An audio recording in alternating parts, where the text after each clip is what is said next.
तो भगवान की जय, प्यारे कृष्ण कन्हैया लाल की जय। श्री अग्नि महापुराण अध्याय 16 हो चुके हैं। अध्याय 17 से जगत सृष्टि वर्णन।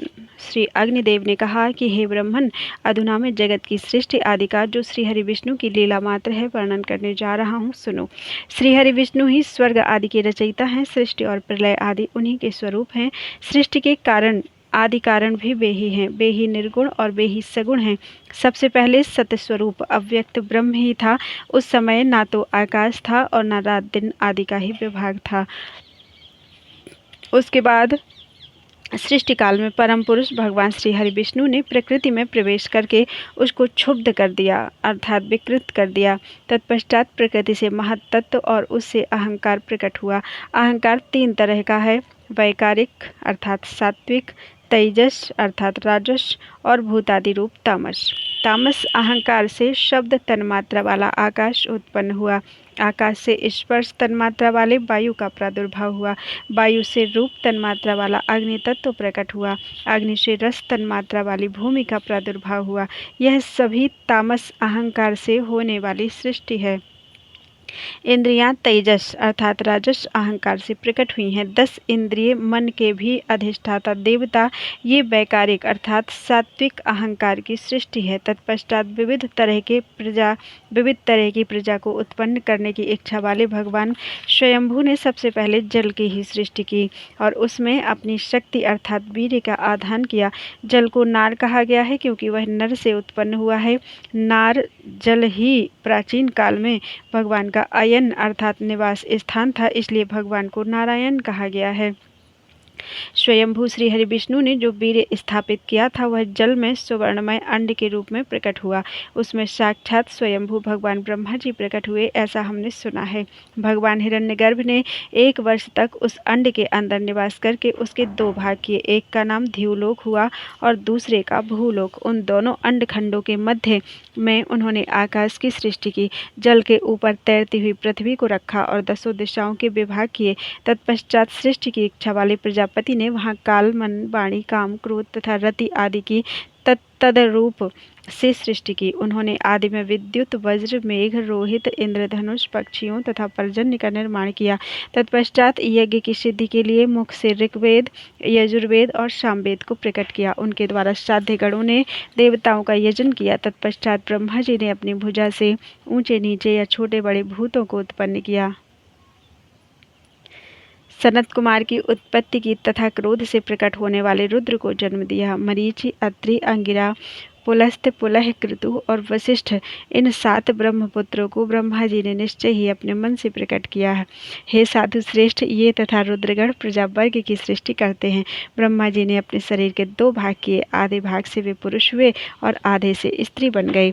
तत्पश्चात उस नारी के गर्भ से उन्होंने प्रजाओं की सृष्टि की। ये ही स्वयंभुव, मनु तथा शतरूपा के नाम से प्रसिद्ध हुए। इनसे ही मानवीय सृष्टि हुई।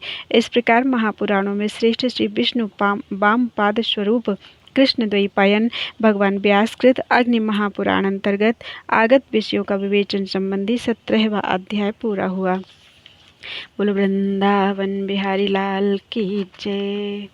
18वां अध्याय स्वयंभुव मनु की कथा।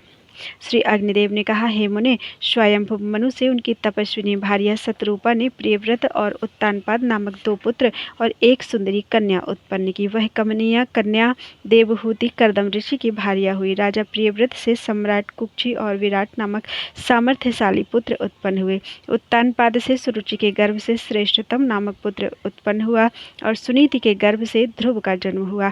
हे मुने, कुमार ध्रुव ने सुंदर कीर्ति बढ़ाने के लिए 3000 दिव्य वर्षों तक तप किया।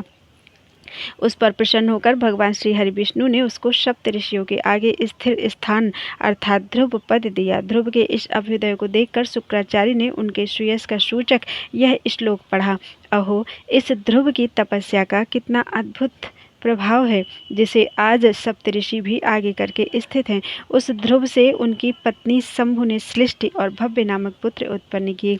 श्लिष्टि से उसकी पत्नी सुच्छाया ने क्रमशः रिपु, रिपुंजय, पुष्य, ब्रकल और ब्रकतेजा इन 5 निष्पाप पुत्रों को अपने गर्भ में धारण किया। रिपु के वीर्य से बृहति ने चाक्षुष और सर्वतेजा को अपने गर्भ में स्थान दिया। चाक्षुष ने वीरण प्रजापति की कन्या पुष्करणी के गर्भ से मनु को जन्म दिया।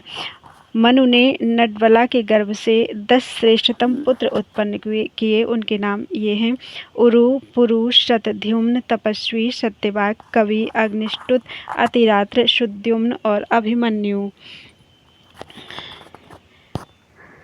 उरु के अंश से आग्नेयी ने अंग, सुमना, स्वाति, कृतु, अंगिरा और गय नामक महान तेजस्वी 6 पुत्र उत्पन्न किए। अंग से सुनीता ने एक ही संतान बेन को जन्म दिया। वह प्रजाओं की रक्षा न करके सदा पाप में ही लगा रहता था।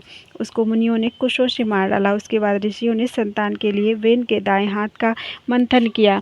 हाथ का मंथन होने पर राजा पृथु प्रकट हुए। उनको देखकर मुनियों ने कहा, ये महान तेजस्वी राजा अवश्य ही समस्त प्रजा को आनंदित करेंगे तथा महान यश प्राप्त करेंगे। क्षत्रिय वंश के पूर्वज वेन कुमार राजा पृथु अपने तेज से सभी को दग्ध करते हुए से धनुष और कवच धारण किए हुए ही प्रकट हुए थे। वे संपूर्ण प्रजा की रक्षा करने लगे। राजसूय यज्ञ में दीक्षित होने वाले नरेशों में से वे सबसे पहले भूपाल थे। उनसे 2 पुत्र उत्पन्न हुए। स्तुति कर्म में निपुण अद्भुत कर्मा सूत और मागधों ने उनका स्तवन किया। वे प्रजाओं का रंजन करने के कारण राजा नाम से विख्यात हुए।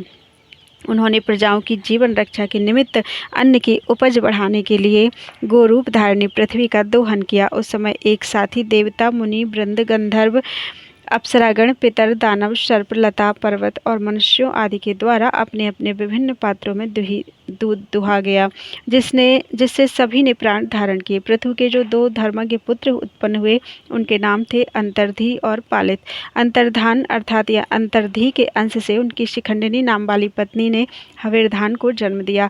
अग्निकुमारी धिषणा ने हविर्धान के अंश से 6 पुत्रों को उत्पन्न किया। उनके नाम ये हैं: प्राचीन बर्हिष, शुक्र, गय, कृष्ण, ब्रज और अजिन। राजा प्राचीन बर्हिष प्रायः यज्ञ में ही लगे रहते थे, जिससे उस समय पृथ्वी पर दूर दूर तक पूर्वाग्र कुश फैल गए।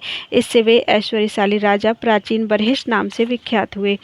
वे एक महान प्रजापति थे। प्राचीन बर्हिष से उनकी पत्नी समुद्र कन्या सवर्णा ने 10 पुत्रों को अपने गर्भ में धारण किया। वे सभी प्रचेता नाम से प्रसिद्ध हुए और सब के सब धनुर्वेद में पारंगत थे। वे एक समान धर्म का आचरण करते हुए समुद्र के जल में रहकर 10,000 वर्षों तक महान तप में लगे रहे। अंत में भगवान श्री हरि विष्णु से प्रजापति होने का वरदान पाकर वे संतुष्ट होकर जल से बाहर निकले। उस समय प्रायः समस्त भूमंडल और आकाश बड़े बड़े सघन वृक्षों से व्याप्त हो गया था। यह देखकर उन्होंने अपने मुख से प्रकट अग्नि और वायु के द्वारा सभी वृक्षों को जला दिया। तत्पश्चात वृक्षों का यह विनाश देखकर राजा सोम इन प्रचेताओं के पास जाकर बोले, आप लोग अपना कोप शांत करें। ये वृक्षगण आपको एक मारिशा नाम वाली सुंदरी कन्या समर्पित करेंगे। यह कन्या तपस्वी मुनि कंडु के अंश से प्रमलोचा अप्सरा के गर्भ से श्वेत बिंदु के रूप में प्रकट हुई है। मैंने ही भविष्य की बातें जानकर इसको कन्या रूप में उत्पन्न किया, जो प्रजा की वृद्धि करेंगे। प्रचेताओं ने उस कन्या को ग्रहण किया। तत्पश्चात उसके गर्भ से दक्ष उत्पन्न हुए। दक्ष ने चर, अचर, द्विपद और चतुष्पद आदि प्राणियों की मानसिक सृष्टि करके अंत में बहुत सी स्त्रियों को उत्पन्न किया। उनमें से 10 को तो उन्होंने धर्मराज को समर्पित किया और 13 कन्याएं कश्यप को दी, 27 कन्याएं चंद्रमा को, 4 अरिष्टनेमि को, 2 बहुपुत्र को और 2 कन्याएं अंगिरा को दी। प्राचीन काल में मानसिक संकल्प से सृष्टि होती थी। तत्पश्चात उन दक्ष कन्याओं से मैथुन द्वारा देवता और नाग आदि उत्पन्न हुए। अधुना में धर्मराज से उनकी 10 पत्नियों के गर्भ से जो संतानें हुई उस धर्म सर्ग का वर्णन करने जा रहा हूँ। विश्वा नाम वाली पत्नी से विश्वदेव प्रकट हुए। साध्या ने साध्यों को जन्म दिया। मरुत्पति द्वारा लंबा से घोष नामक पुत्र हुआ और यामी नामक पत्नी से नागवीथी नाम वाली कन्या उत्पन्न हुई। पृथ्वी का संपूर्ण विषय भी मरुत्पति से ही प्रकट हुआ। संकल्पा के गर्भ संकल्पों की सृष्टि हुई। संकल्पा के गर्भ संकल्पों से सृष्टि हुई। चंद्रमा से उनकी नक्षत्र रूपणी पत्नियों के गर्भ से 8 पुत्र हुए। उनके नाम ये हैं: आप, ध्रुव, सोम, धर, अनिल, अनल, प्रत्यूष और प्रभास ये 8 वसु हैं। आपके वैतंड, श्रम, शांत और मुनि नामक पुत्र हुए। ध्रुव का पुत्र लोकांतकारी काल हुआ और सोम का पुत्र वर्चा हुआ। धर की पत्नी मनोहरा के गर्भ से द्रविण हुतहव्यवह, शिशिर, प्राण और रमण उत्पन्न हुए। अनिल का पुत्र पुरोजव और अनल अर्थात अग्नि का अविज्ञात था। अग्नि का पुत्र कुमार हुआ जो सरकंडों की ढेरी पर उत्पन्न हुआ। उसके पीछे शाख, विशाख और नैगमेय नामक पुत्र हुए। कुमार कृतिका के गर्भ से उत्पन्न होने के कारण कार्तिकेय कहलाए तथा कृतिका के दूसरे पुत्र सनत कुमार नामक यति हुए। प्रत्युष से देवल का जन्म हुआ और प्रभा से विश्वकर्मा का। ये विश्वकर्मा देवताओं के बढ़ई थे और हजारों तरह की शिल्पकारी का काम करते थे। उनके ही निर्माण किए हुए शिल्प और भूषण आदि के सहारे आज भी मनुष्य अपनी जीविका चलाते हैं। सुरभि ने कश्यप जी के अंश से 11 रुद्रों को उत्पन्न किया तथा हे साधु श्रेष्ठ, सती ने अपनी तपस्या एवं श्री सदाशिव जी के अनुग्रह से संभावित होकर 4 पुत्र उत्पन्न किए। उनके नाम हैं अजकेपाद, अहिर्बुद्ध, त्वष्टा और रुद्र। त्वष्टा के पुत्र महायशस्वी श्रीमान विश्वरूप हुए। हर, बहुरूप, त्र्यंबक, अपराजित, वृषाकपि, शंभु, कपर्दी, रैवत, मृगव्याध, सर्प और कपाली ये 11 रुद्र प्रधान हैं। यूं